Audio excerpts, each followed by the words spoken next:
Striker Benfica Darwin Núñez menjalani musim yang mengesankan sejauh ini. Sang striker tercatat telah mencetak 18 gol dari 21 pertandingan, yang membuatnya menjadi salah satu profil yang diincar banyak klub elit Eropa.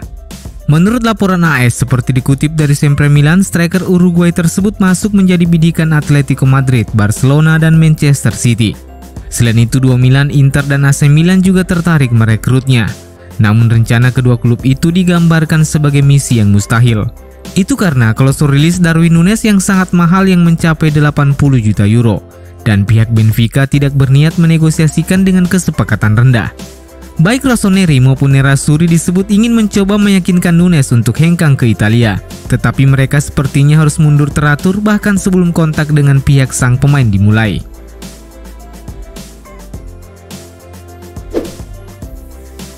AC Milan dikabarkan telah menjual Casa Milan 10 bulan setelah membeli area dan bangunan tersebut dari pemilik lama. Sebagaimana yang dikemukakan oleh Calcio e Finanza, pada bulan Februari lalu Milan membeli Casa Milan senilai 41 juta euro dari Vittorio Assicurazioni dengan pertimbangan bahwa angka itu jauh di bawah harga nilai properti yang sebenarnya. Karena itu Milan selama 2021 ini telah mengevaluasi berbagai kesempatan hingga mencapai kesepakatan dengan Inar Casa Erevan senilai 61 juta euro. Ada keuntungan sekitar 20 juta euro yang diklaim akan digunakan elite manajemen untuk membayar hutang. Untuk sementara Milan akan tetap berkantor di Casa Milan, namun kini mereka harus membayar sewa. Gelandang muda Milan, Tommaso Pobega telah mencetak gol keempatnya musim ini bersama Torino dalam kemenangan melawan Hellas Verona. Milan Live melaporkan bahwa pihak manajemen terus memantau perkembangannya. Manajemen Milan tahu bahwa mereka memiliki aset berharga dalam diri sang pemain.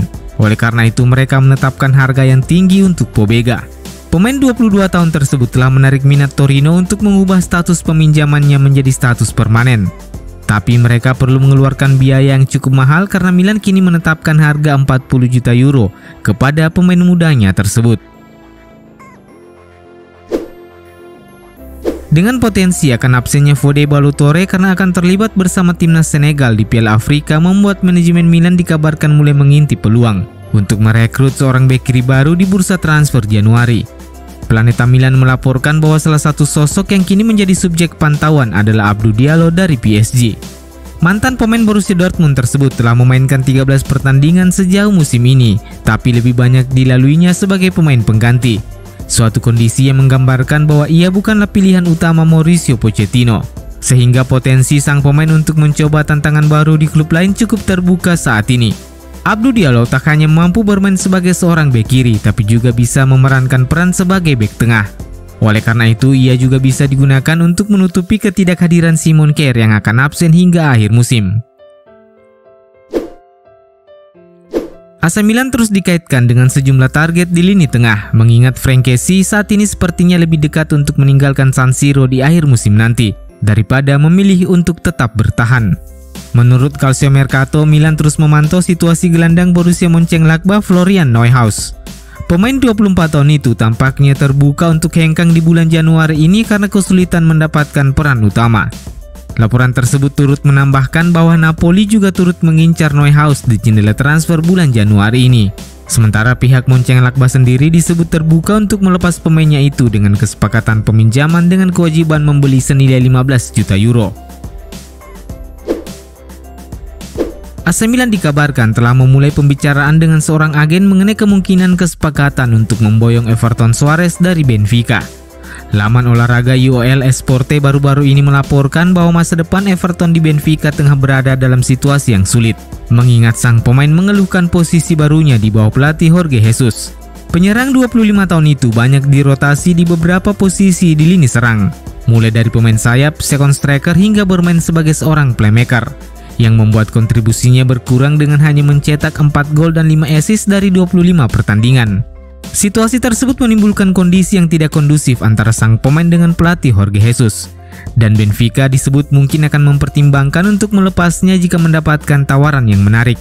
Jurnalis Rudy Galetti dalam laporan terbarunya mengungkapkan bahwa Milan telah membangun kontak dengan Bertolucci selaku agen Everton Soares. Mantan striker Gremio tersebut telah lama menjadi bidikan Rossoneri, dan pihak Milan mencoba untuk memanfaatkan situasi ini untuk membajak Everton keluar dari klub raksasa Portugal tersebut. AC Milan kembali ke trek kemenangan setelah berhasil mengalahkan Empoli pada Giornata ke-19 Liga Italia. Tandang ke Stadion Carlo Castellani, Rossoneri menang dengan skor 4-2 atas Azzurri. Milan membuka skor di menit ke-13 melalui tembakan keras Frank Kessie. Namun 5 menit kemudian Empoli berhasil menyamakan skor melalui Nedim Bejrami. Gol kedua Frank Kessie di menit ke-42 menutup babak pertama dengan skor 1-2 untuk keunggulan Milan. Di paruh kedua, free kick Alessandro Florenzi membawa Milan memperlebar jarak menjadi 1-3. Milan kian di atas angin setelah Theo Hernandez merubah papan skor menjadi 1-4. Di penghujung pertandingan, Empoli sempat membalas melalui gol penalti Andrea Pinamonti. Namun skor 2-4 tak berubah hingga laga bubar. Dengan kemenangan ini, AC Milan merangsek ke peringkat kedua dengan koleksi 42 poin, terpaut 4 poin dari Inter Milan. AC Milan mengakhiri kalender 2021 dengan raihan positif setelah membawa pulang 3 poin dari markas Empoli. Kemenangan yang sangat penting untuk menjaga peluang mereka tetap berada di jalur dalam perburuan Scudetto musim ini. Ada beberapa statistik menarik yang terjadi seusai pertandingan, dan seperti yang dilansir dari laman resmi klub berikut ulasannya.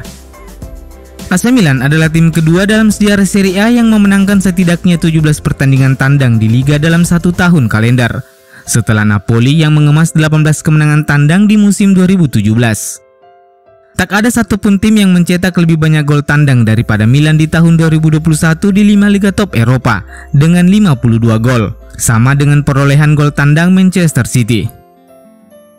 Frank Kessie mencetak 14 gol di Serie A sepanjang tahun 2021. Gelandang Milan terakhir yang mencetak lebih banyak gol dari Kessie dalam 1 tahun kalender adalah Riccardo Kakà dengan 15 gol pada tahun 2008. Frank Kessie mencetak 2 gol keduanya dari luar kotak penalti di Serie A. Yang pertama terjadi di laga debutnya bersama Atalanta saat melawan Lazio Agustus 2016. Alessandro Florenzi mencetak tendangan bebas pertamanya di Serie A. Dengan gol itu Milan telah mencetak 4 gol dari tendangan bebas di Serie A musim ini. Sebuah pencapaian terbaik sejak musim 2013-2014 dengan 5 gol yang tercipta melalui skema tendangan bebas.